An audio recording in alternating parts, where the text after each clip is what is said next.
A new world is possible, they say, but building it will cost a lot of money. 400 billion, in fact, borrowed over the next 10 years to spend on infrastructure like hospitals. But, he says, it'll be worth it. Our aim as a Labour government is to achieve what past Labour governments have aspired to: an irreversible shift in the balance of power and wealth in favour of working people. Remember when this was the priority for chancellors? That is exactly what our fiscal rules provided for. We've established new fiscal rules to reduce debt. Fiscal Phil says fiscal rules OK. Today, a new chancellor said it was time to relax those rules and, like Labour, let borrowing and spending take off. We can borrow in real terms at negative interest rates, meaning it is a responsible time to invest.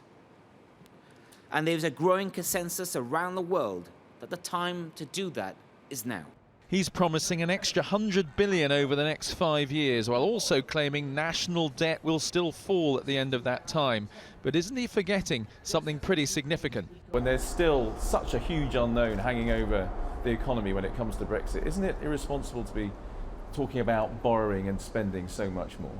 We have a responsible plan that will allow us to have that decade of renewal, but we've got to have a safeguard so debt doesn't get out of control and ordinary people don't pay the price.